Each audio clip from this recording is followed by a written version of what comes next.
বিয়েবাড়ির বাজার করতেও আসতে হয়, বাংলাদেশ ইস্যুতে বার্তা দিলীপের।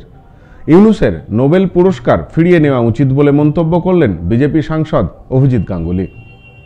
চিন্ময় কৃষ্ণ দাসের গ্রেপ্তারি ঘিরে উত্তাল বাংলাদেশ, সেই আঁচ এসে পড়েছে ভারতেও।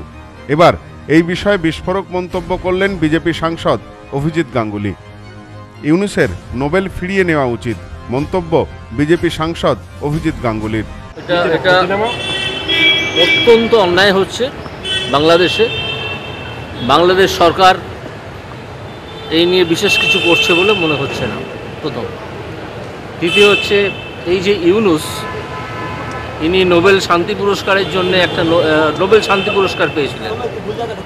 আমার মনে হয় এই ইউনূস যেভাবে বাংলাদেশকে গত প্রায় 90 দিন ধরে চালাচ্ছেন, একটা সম্পূর্ণ বেআইনি সরকার চলছে।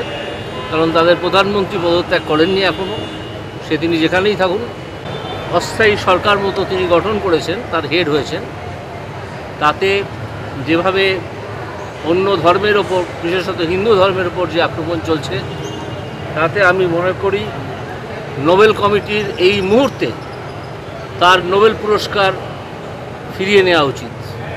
আপনারা হয়তো আমায় জিজ্ঞেস করতে পারেন যে নোবেল কমিটির এই রুল আছে কিনা, আমি বলতে পারবো না। কিন্তু একটা সাধারণ রুল আছে যে কোনো কর্তৃপক্ষ যদি কোনো একটা কাজ করতে চান, করার ক্ষমতা থাকে, তাহলে তার সেই কাজ নাকচ করারও ক্ষমতা থাকে।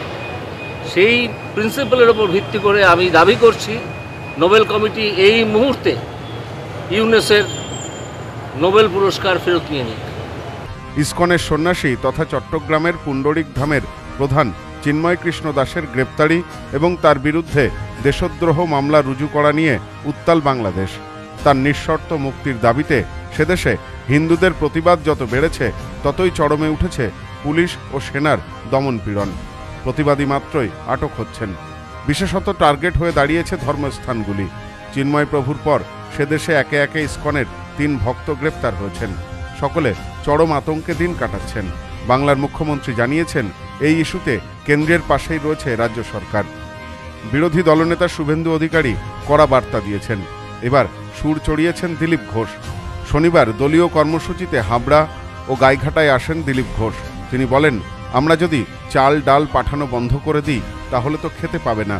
চিকিৎসা থেকে বিয়ের বাজার, সবকিছুর জন্যই ওদের কলকাতায় আসতে হয়। হিন্দুদের ওপর নির্যাতন বন্ধ না হলে এবার সীমান্ত অবরোধ করে সব আটকে দেব, তখন দেখব কত দম্ভ। এরপরই তিনি বলেন, 2 দেশের সরকার সিদ্ধান্ত নেবে পরিস্থিতি কিভাবে আয়ত্তে আনা হবে তা নিয়ে। দেশেতে অভিযান চলছে, পশ্চিমবাংলায় চলছে। সমস্ত নেতারা গিয়ে সাধারণ কর্মীদের সঙ্গে মেম্বার করাচ্ছে। আমিও জেলায় জেলায় যাচ্ছি। আজকে এসছি, এখানে হাবড়া বাজারে বসেছিলাম, ঘুরলাম, দেখা করলাম। এখানে এসছি, সবাইকে মেম্বার করছে, আমাদের কর্মীরা করছেন সবাইকে। এই অভিযান 15 তারিখ অবধি চলবে, আগামী মাসের। তো সেদিকে আমরা সবাই লেগে আছি পুরোপুরি। সবার জন্য ভারতের দরজা খোলা থাকবে। বিশ্বের যে কোনো জায়গায় হিন্দু যদি আক্রান্ত হবে বা মনে করে ভারতে আসবে, সে আসবে। বর্তমান বাংলাদেশের যে পরিস্থিতি, বললাম ধর্ম কি বলবো, আমরা এই উগ্রপন্থা মৌলবাদের বিরুদ্ধে আছি। ওখানকার হিন্দুরা ওই দেশের জন্য রক্ত দিয়েছে, প্রাণ দিয়েছে, বলিদান দিয়েছে।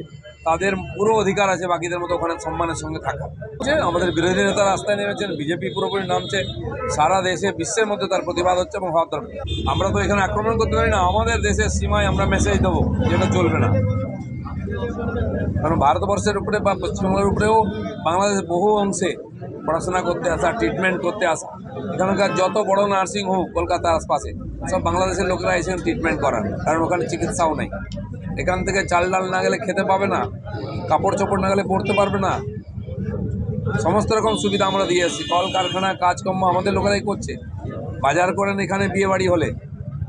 তো আমরা চাই সেই সৌহার্দ্য বজায় থাকুক, সেরকম ব্যবহার হোক। প্রতিবেশী দেশের এই অবস্থায় কড়া অবস্থান নিয়েছে ভারত। নয়াদিল্লির তরফে একাধিকবার সংখ্যালঘু হিন্দুদের নিরাপত্তায় ইউনূস সরকারকে কঠোর বার্তা দেওয়া হয়েছে। প্রধানমন্ত্রী মোদী নিজেও এ নিয়ে উচ্চ পর্যায়ের জরুরি বৈঠক করেছেন। Bureau report, news no man's land, Bangaon. বাঙালির সেরা উৎসব দুর্গাপুজো একেবারে দোরগোড়ায়, তাই তো সেজে উঠেছে আদি মোহিনী মোহন কাঞ্জিলাল। নতুন নতুন কালেকশনে সাজাবো গোটা পরিবারকে। আর তাই তো সেজে উঠেছে আমাদের বনগাঁ শাখা। শিমুলতলার মোড়, যশোর রোড, আদি মোহিনী মোহন কাঞ্জিলাল।